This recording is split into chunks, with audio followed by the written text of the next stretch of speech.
Por que a hidratação deve ser a prioridade?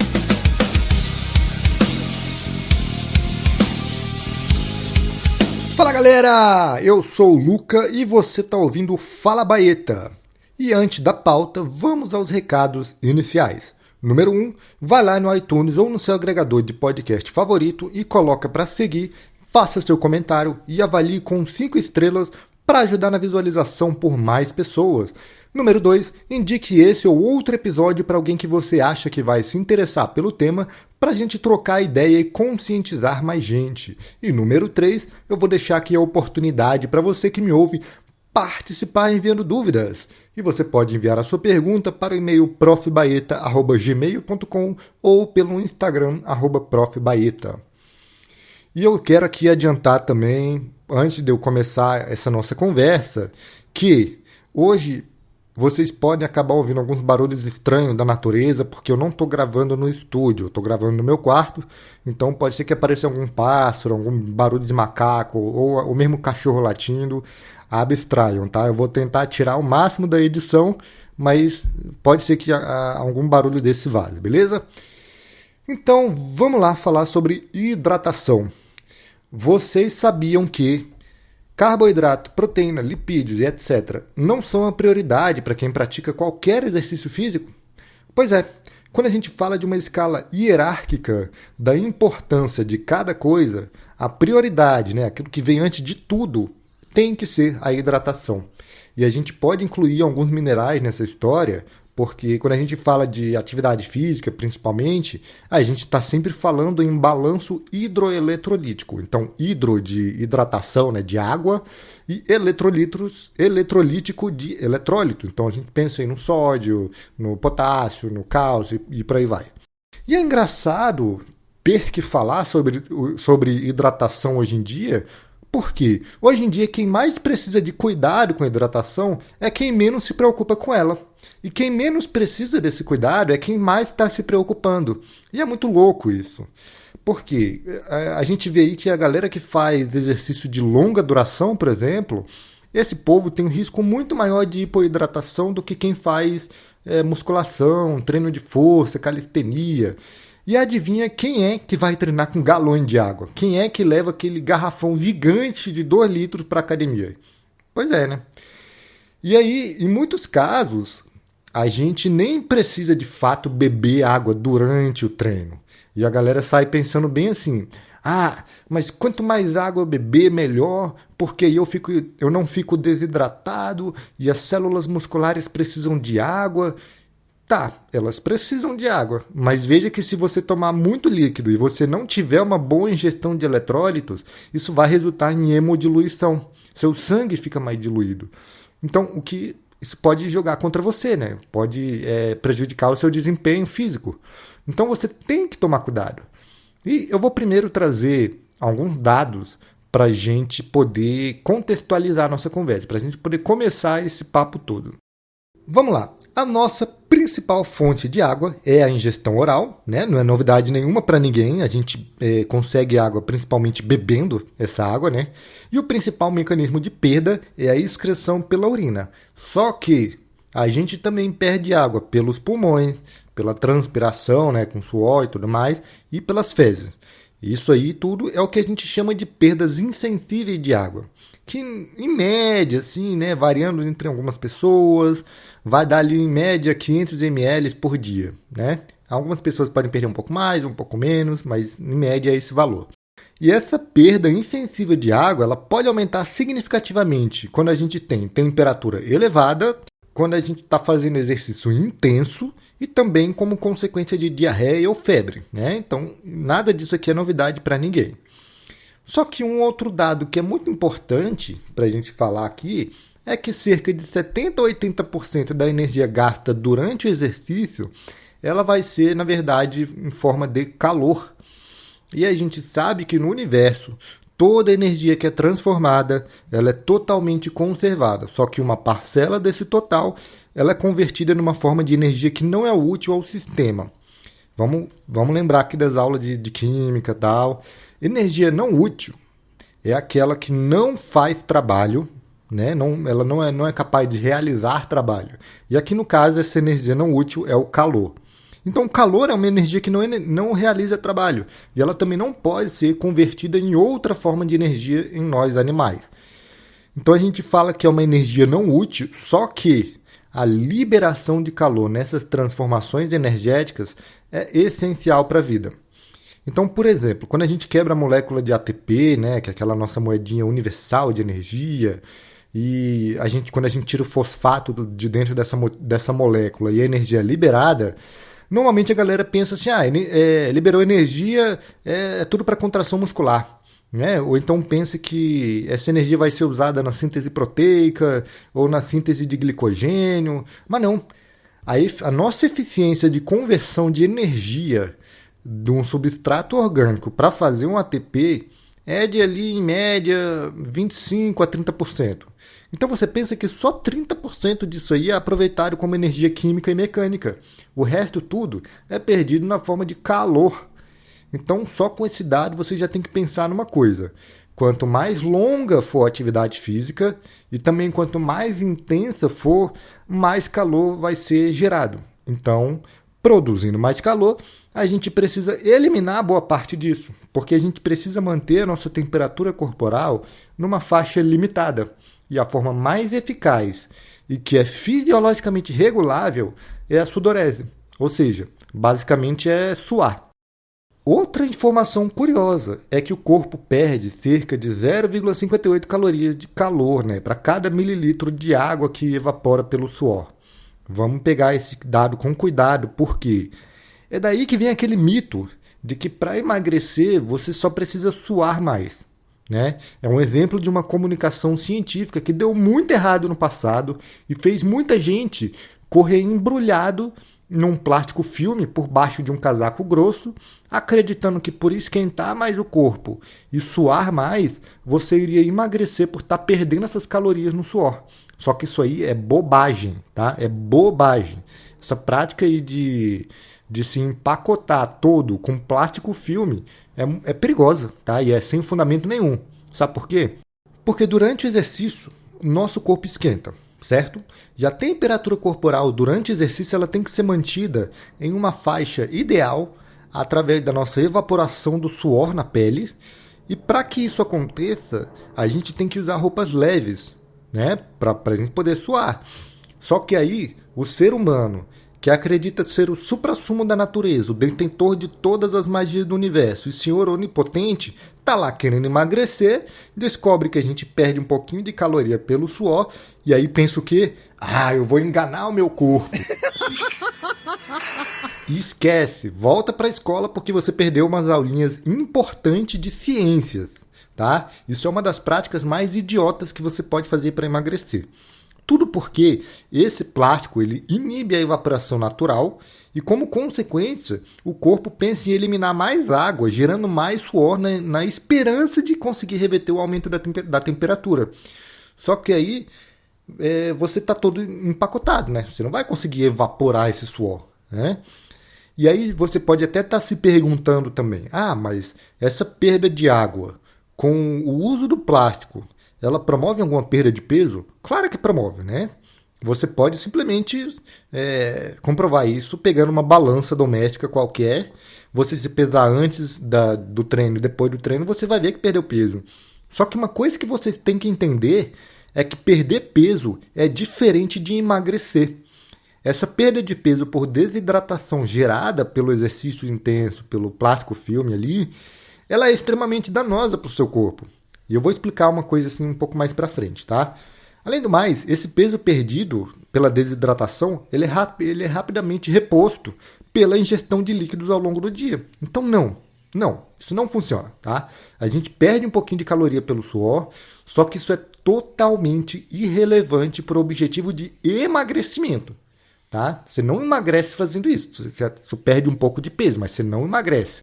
Tanto porque a gente repõe esse líquido perdido logo depois, bebendo água e tal, quanto pelo simples fato de que a gente não emagrece durante o exercício. A gente emagrece pelas consequências do exercício ao longo do dia. Só que essa é uma conversa para outro episódio. Eu, inclusive, já falei um pouco sobre alguma dessas consequências do exercício no episódio 8, né, que é o porquê precisamos treinar para emagrecer. Então, se você estiver curioso aí, vai lá e ouve esse episódio, que tem umas coisas bem interessantes lá. Um outro dado bem importante da gente tratar aqui é que a frequência cardíaca, a temperatura corporal e a percepção de esforço menores estão ligadas às maiores frequências de reposição de líquido. Ou seja, vamos traduzir isso aí. Se você repuser líquidos perdidos pela atividade física de forma adequada, isso vai te fazer controlar melhor a sua frequência cardíaca, controlar melhor a tua temperatura corporal e ainda te faz ter uma percepção de esforço menor ao exercício.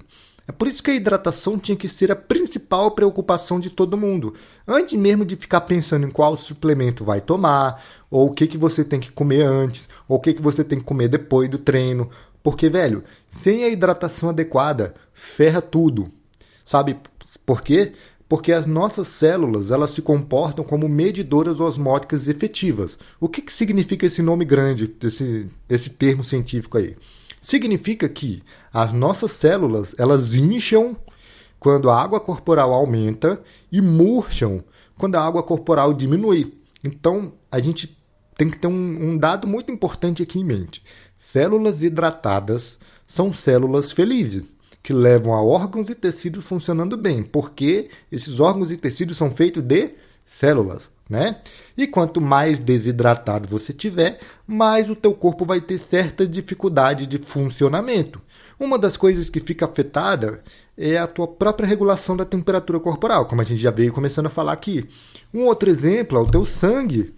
Se você não se hidrata bem, o teu sangue pode ficar mais espesso, porque vamos lembrar que o sangue também é composto em parte por água. Então você acaba dando um trabalho extra para o teu coração bombear esse sangue mais espesso pelo corpo. E quer ver mais 2 outros exemplos para fechar essa parte inicial? A tua digestão e a tua produção de energia. Ambos os processos precisam de água para funcionar. A tua saliva e o teu suco digestivo, eles precisam de água para se formar. Caso contrário, você fica com muita dificuldade de digestão de diversos alimentos. E aí você fica lá reclamando que você não consegue digerir direito aquele prato que você comeu no almoço e já são lá 8 horas da noite, né? E do lado da produção de energia, a água, ela faz parte do processo de levar o glicogênio para dentro da célula para produzir energia. Então, sabe aquele cansaço esquisito que você sente no meio do dia com desânimo de outro mundo? Isso aí pode ser por causa da desidratação. As tuas células, elas podem não estar conseguindo produzir tanta energia por conta da baixa quantidade de água disponível. Eu adianto que podem ser outras coisas também, tá? Mas esse é um ponto que você pode testar por conta própria, sem precisar procurar ajuda especializada. Só que assim, se a hidratação tá beleza, se a sua alimentação tá beleza, o seu sono também, e você ainda continua tendo essa letargia, aí eu acho que vale a pena você procurar ajuda. Bom, feita toda essa introdução, vamos falar da termorregulação, que é o basicão, né? A termorregulação é a regulação térmica, né, para os mais íntimos. Eu vou simplificar aqui uns conceitos para ficar mais fácil de entender. E vamos lá. Você lembra da nossa famosa moedinha da energia chamada ATP, que a gente usa para tudo na vida, né? Contração muscular, para respiração celular, entre várias outras funções biológicas. Pois é, vamos pegar o uso dela na atividade física. Como eu falei aqui antes, né, quando a gente quebra a molécula de ATP e a energia é liberada para você ter a contração muscular para o exercício, a gente lembra da eficiência da conversão de energia para o ATP, né, que é de cerca de 30%. É quanto de fato é aproveitado para energia química e mecânica. O resto é perdido na forma de calor, beleza? Esse calor precisa sair do nosso corpo de algum jeito, né? Como que a gente regula a nossa temperatura corporal? Então, são mecanismos básicos do nosso corpo que a gente não se dá conta no dia a dia porque é uma coisa que a gente não controla conscientemente. E a gente precisa ter essa regulação da temperatura, porque as estruturas celulares e as vias metabólicas do nosso corpo, elas são afetadas pela temperatura. Por exemplo, as enzimas reguladoras das nossas vias metabólicas, elas são muito influenciadas pelas alterações de temperatura. Nós, seres humanos, nós somos animais homeotérmicos, ou seja, o nosso corpo regula a temperatura interna dentro de uma faixa relativamente estreita. A nossa temperatura média é de 37 graus, né? Então a gente tem uma variação ali de 35,5 para 37,7. Então, por exemplo, se você tiver uma temperatura para mais de 45 graus, por exemplo, você vai destruir a estrutura proteica das enzimas e pode morrer. E do outro lado, se você tem uma temperatura inferior a 34, 33, isso vai retardar o seu metabolismo, vai prejudicar a tua função cardíaca, você pode ter arritmias e várias outras coisas, e esse quadro também pode te levar à morte, se você tiver por um tempo bem prolongado. E a gente já sabe, então, por toda essa conversa, que a nossa temperatura aumenta durante o exercício por uma série de processos. Mas vamos lá, como que funciona a termorregulação? Basicamente, o sangue venoso que drena o músculo que está sendo exercitado, ele distribui o excesso de calor por todo o centro do corpo, pela própria circulação. À medida que a temperatura central aumenta, a gente tem sensores térmicos no hipotálamo que detectam o aumento dessa temperatura sanguínea, e aí a gente tem um centro de integração térmica, também no hipotálamo, vai comparar esse aumento da temperatura à temperatura do ponto de ajuste, que é de 37 graus.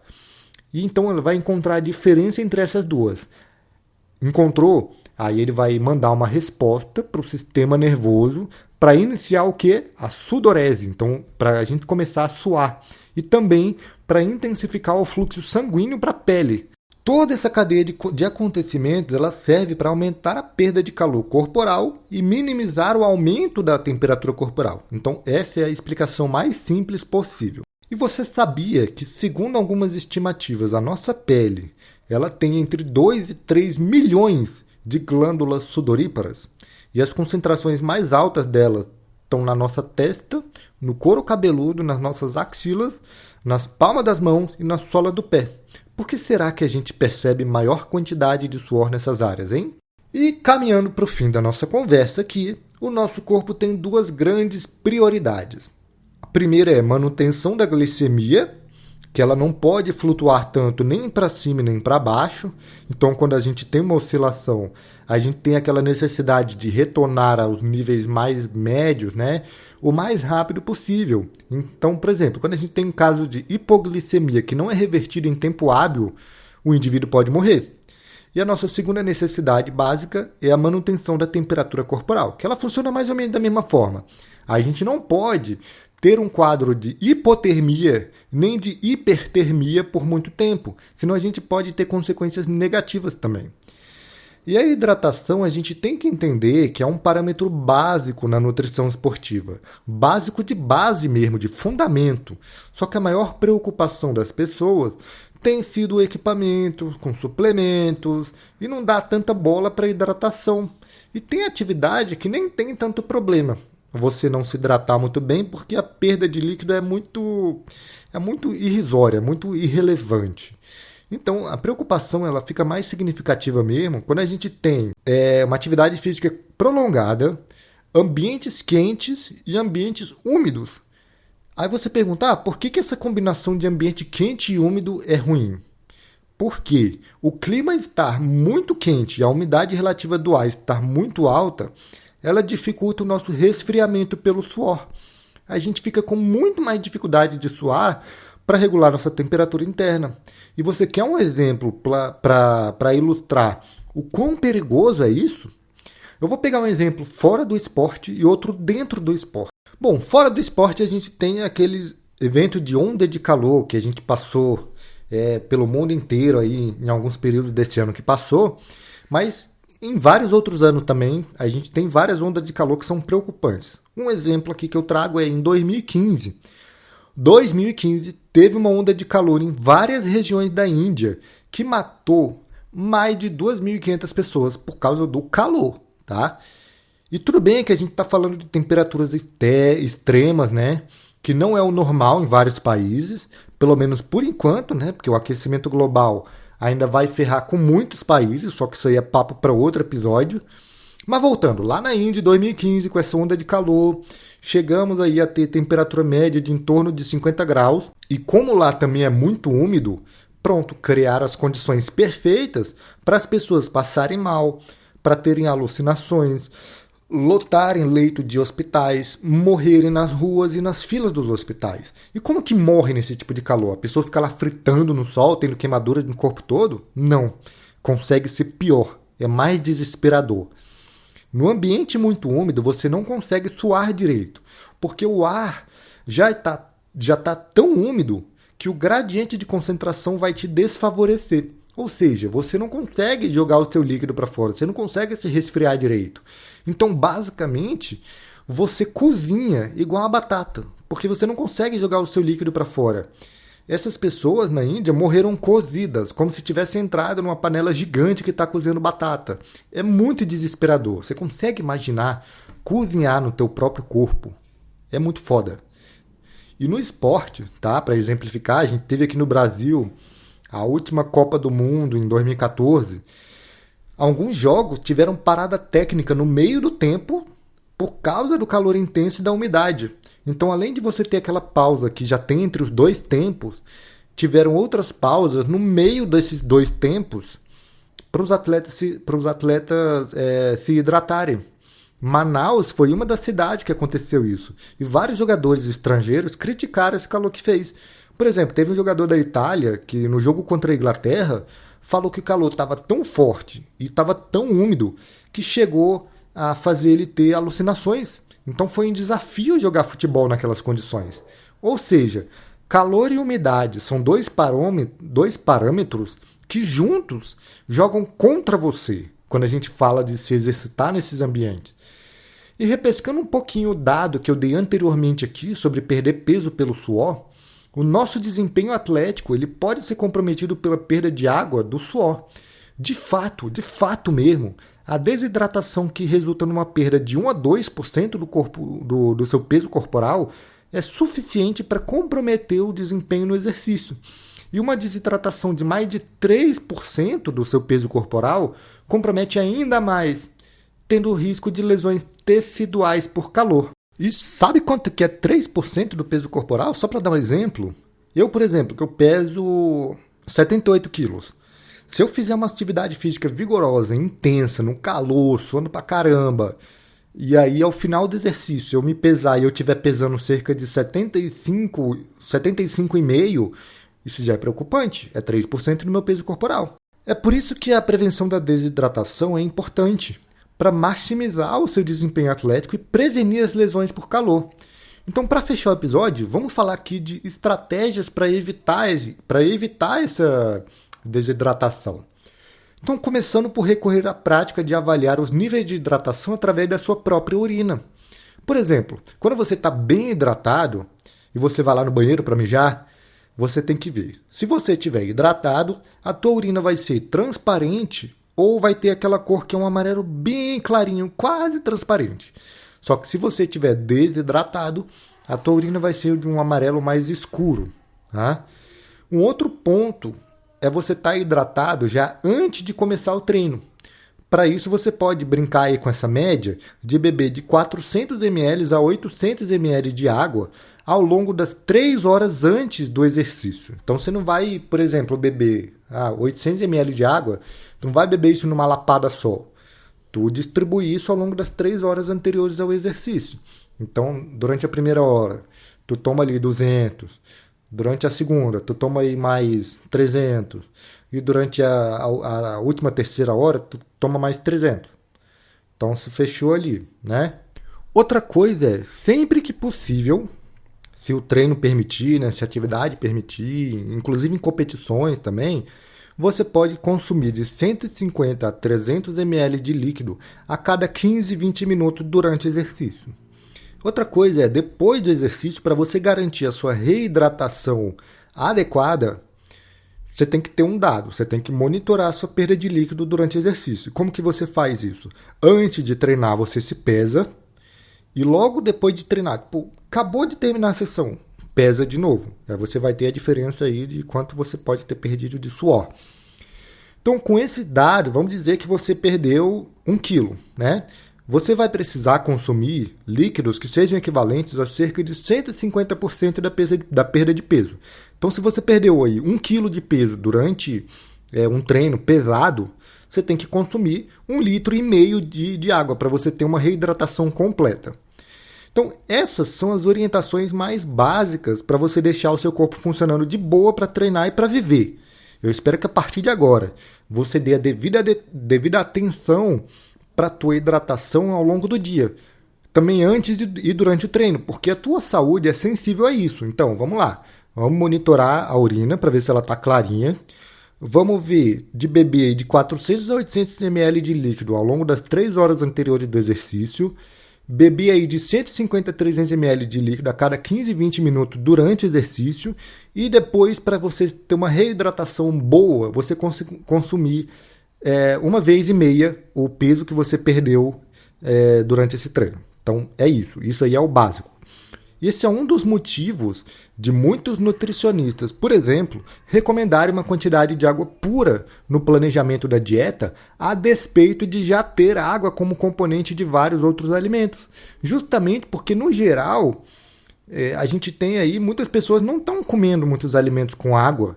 E os outros líquidos que a galera come, que a galera toma, normalmente são mais calóricos e muita gente quer emagrecer, muita gente quer isso, né? Então a conta não fecha. Porque muita gente torce o nariz quando a gente fala que beber água é importante e aí fazem todo aquele malabarismo cerebral para justificar que já beberam muita água naqueles refrigerantes, nos energéticos, na cerveja e tal. Só que se você pega alguém que não bebe água pura nunca, ela só conta por alto. A água que está nas comidas e nas outras bebidas, dá para ver. A pessoa quase sempre não sustenta treinos bem feitos, fica desanimada boa parte do dia, fica recorrendo a energéticos, a café, a pessoa fica se queixando muito de calor, de dores de cabeça, enfim, várias outras queixas. Então a mensagem final é: beba água. Você não é um cacto e você precisa da água para funcionar adequadamente.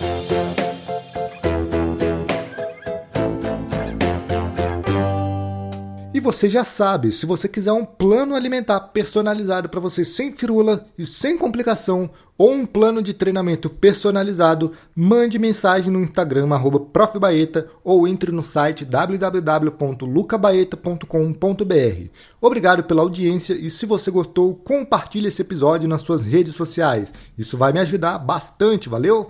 Até o próximo episódio.